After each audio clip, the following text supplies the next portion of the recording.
Hi friends, welcome to my channel. వీడియోని మొదటిసారి చూస్తున్నట్లయితే ప్లీజ్ సబ్స్క్రైబ్ చేసుకోండి. ఇక ఈరోజు వీడియో ఏంటి అంటే, లవంగాలతో కనుక ఇలా చేస్తే మనకు లక్ష్మీ కటాక్షం కలుగుతుంది.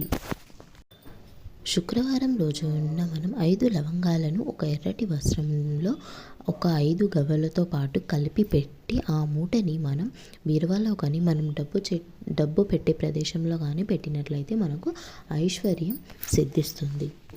మనం ఇంట్లో నుండి బయటికి వెళ్ళేటప్పుడు ఒక 2 లవంగాలను చేతిలో పట్టుకున్నట్లయినా లేకపోతే జోబులో వేసుకొని వెళ్ళినా కూడా మనం వెళ్ళిన పని విజయవంతంగా జరుగుతుంది.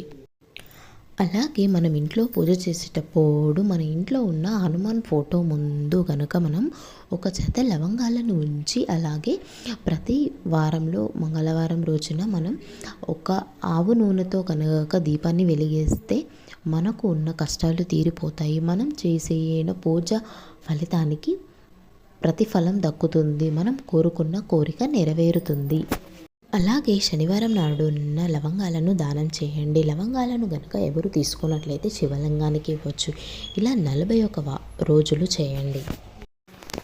అలాగే మనం ఇంట్లో కనుక మనం ఎవరైనా డబ్బు మనకిచ్చే వాళ్ళు ఉంటే వాళ్ళు ఇవ్వకుండా మనం ఇబ్బంది పెడుతున్నట్లయితే మనం శుక్రవారం రోజున మనం దీపం వెలిగించేటప్పుడు 11 లవంగాలతో కానీ 21 లవంగాలతో కానీ లక్ష్మీదేవిని ధ్యానించండి. ఇలా చేసినట్లయితే మన డబ్బు మనకు తిరిగి వస్తుంది. తత్వశాస్త్రం ప్రకారం మనం లక్ష్మీదేవిని ఆరాధించేటప్పుడు, అంటే లక్ష్మీదేవిని పూజించేటప్పుడు ఎప్పుడు కూడా ఒక 2 లవంగాలను గులాబీ పువ్వులలో ఉంచండి. మనం రోజు చేయకపోయినా సరే శుక్రవారం రోజు వారంలో ఒక్క రోజైనా సరే ఇలా చేసినట్లయితే మనకు మంచి జరుగుతుంది. లక్ష్మీ కటాక్షం మనకు కలుగుతుంది. వీడియో మీకు నచ్చినట్లయితే ప్లీజ్ సబ్స్క్రైబ్ చేసుకోండి. Thank you for watching.